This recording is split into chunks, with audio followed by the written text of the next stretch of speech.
कैसे होता है फर्जी जमाबंदी या म्यूटेशन, क्या आपको पता है? मैं आपको बताता हूं। सबसे पहले, अगर कोई भी जमीन का कहीं भी टुकड़ा है, सरकारी जमीन हो या निजी जमीन हो, अब क्या होता है सबसे पहले कि फर्जी जमाबंदी जो कराने वाले हैं, जैसे कि यहाँ पर जमीन जो है, जमीन उनकी है भी नहीं, लेकिन क्या करते हैं, उस प्लॉट को, उस प्लॉट का नंबर को अपने जमाबंदी पर चढ़वा लेते हैं।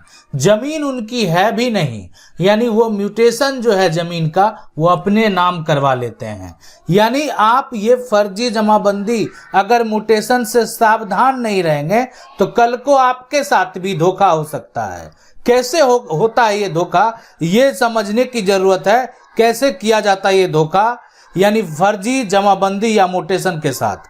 अब सवाल उठता है कि सबसे पहले कि ये जो व्यक्ति है, एक विनय का ये जमाबंदी है, दूसरा जो व्यक्ति है ये मनोज का जमाबंदी है। समझना बेहद जरूरी है कि कैसे फर्जीवाड़ा हो जाता है, यानी फर्जी जमाबंदी कैसे कायम हो जाता है और कैसे फर्जी जमाबंदी के साथ आपके साथ भी धोखा हो सकता है। यानी आप भी इस लफड़े में पड़ सकते हैं।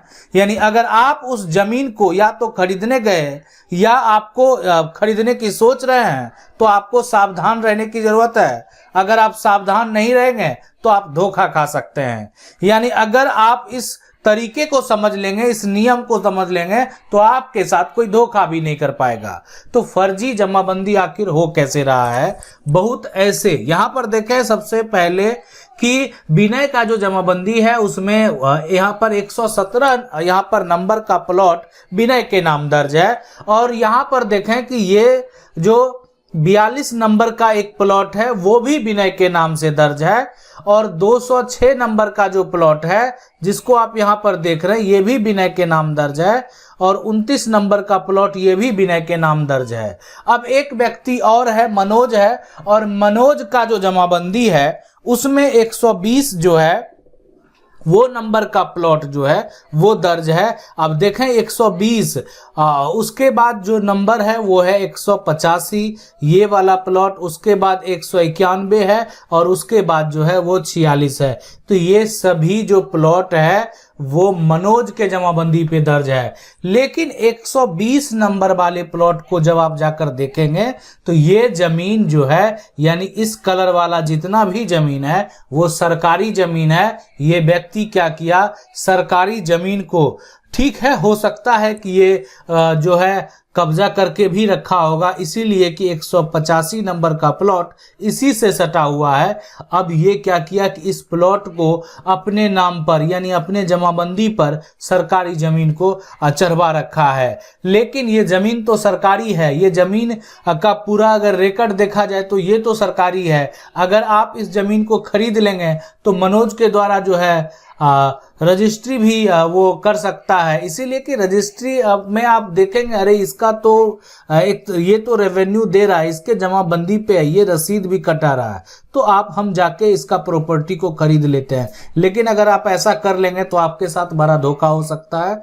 इसीलिए कि ये जो प्लॉट है, ये जो 120 नंबर का जो प्लॉट आप देख रहे हैं ये सरकारी जमीन है, और आप सरकारी जमीन खरीद लेंगे, कल को आप मान लेते हैं कि कुछ जुगाड़ लगा के म्यूटेशन जो करवा भी लेंगे, लेकिन ये जमीन कभी भी आपके हाथ से जा सकता है, आपका पूरा पैसा डूब सकता है। इसीलिए कि जमीन को, यानी जो आखिर उसका रिकॉर्ड, प्रीवियस जो इंफॉर्मेशन है वो देखना बेहद जरूरी है। उसको देखने के बाद ही आपको कुछ करना चाहिए। अगर आप उसकी जानकारी सही तरीके से नहीं ले पाए तो फिर आप जो है फंस सकते हैं, उलझ सकते हैं।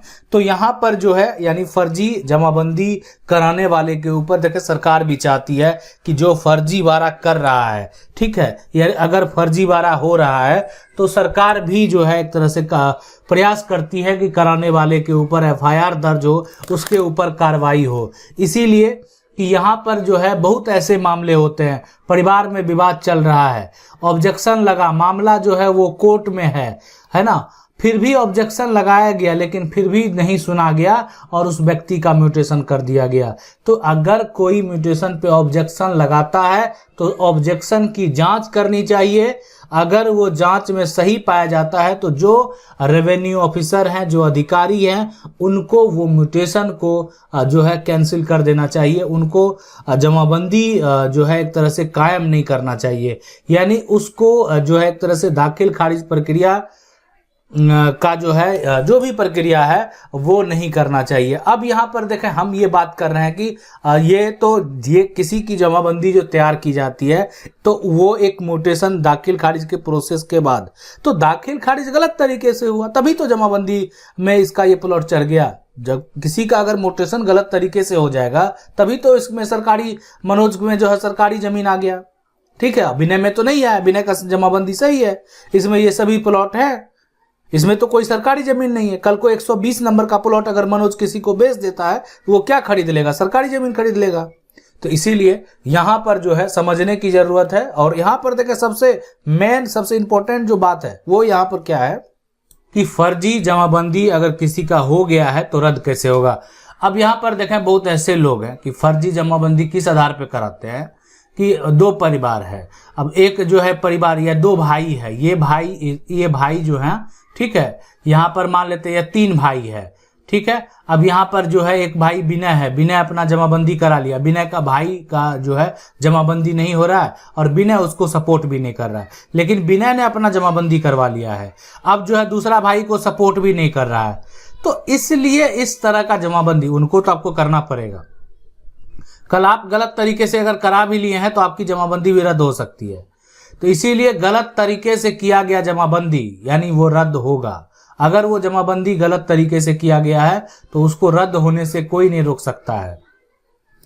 लेकिन बहुत ऐसा जमीन है, आप देखें शहरी इलाके में भी, ऐसा नहीं कि ग्रामीण इलाके में, शहरी इलाके में बहुत सारा जो प्लॉटिंग किया गया जमीन का, वो जमीन जो है बहुत सारे ऐसे शहर आपको देखने को मिलेंगे जो है ना, हर राज्य में, और हर राज्य के जो भी बड़े बड़े शहर हैं वहां पर बहुत ऐसी जमीन है जो कि जमीन लीज वाली जमीन है। जमीन का किस्म अलग अलग है, कोई जमीन खास महल है तो कोई अन्य प्रकार की जमीन है। तो उस तरह का जमीन जो है उस पर क्या किया गया है, उस पर जो है उसको बेच दिया गया है, उसकी रजिस्ट्री कर दी गई है ना। लेकिन आज तक उस जमीन का जो है लोग म्यूटेशन कुछ का करा भी लिए, कुछ का नहीं भी करा पाए, है ना। तो अगर कोई करा लिया तो वो भी एक तरह से सबसे बड़ी गलती है। अगर जो लोग नहीं करा पाया तो वो भी जो है मकान बनाकर उस पर रह रहा है, लेकिन ये उनकी जमीन नहीं होगी। कभी सरकार के द्वारा जब भी कार्रवाई किया जाएगा तो सारा मकान को तोड़ने का आदेश जारी हो सकता है, इसलिए कि जमीन जब आपकी नहीं है तो आप खरीदे कैसे? जमीन वो सरकारी जमीन है। उस समय लोगों को लगा कि ये जमीन हमको सस्ते में मिल रही है और लोग आसानी से खरीद लिए, लेकिन वो जमीन अगर सरकारी जमीन है तो वो जमीन कभी भी आपके हाथ से कभी भी सरकार के द्वारा जो है एक्शन लिया जा सकता है और हो सकता है कि आपको उस जमीन का किसी प्रकार का कोई मुआवजा भी नहीं मिले, इसलिए कि वो जमीन आपकी है ही नहीं। तो जमीन जब खरीदने जाएं तो ये फर्जी जमाबंदी वाले से सतर्क रहें। फर्जी जमाबंदी वाले से सतर्क इसलिए रहने की जरूरत है कि हो सकता है कि उसका जो जमाबंदी है, अब आप कहेंगे इसको कैसे पहचानेंगे कि इसका जमाबंदी फर्जी है? तो देखें, सबसे पहला कि अगर कोई व्यक्ति जमाबंदी करा रहा है तो परिवार का एक ज्वाइंट प्रॉपर्टी से है, तो परिवार का उसका बंटवारा का कागज है कि नहीं, ठीक है, बंटवारा का कागज है कि नहीं, ठीक है। तो ये हो गया। साथ में परिवार के जो अन्य सदस्य हैं, भाई हैं, चाचा हैं, उनसे भी मिलकर बात कर सकते हैं। हम ले रहे हैं, खरीद रहे हैं, कोई आपत्ति नहीं है, पैसा दे रहे हैं तो इतना पूछने में क्या जा रहा है। तो लेकिन अगर कोई व्यक्ति की रजिस्ट्री वाली जमीन है तो सेल डीड देख लें कि हाँ ये सेल डीड इसके पास था और ये म्यूटेशन करवाया है, कोई दिक्कत नहीं है, चलो।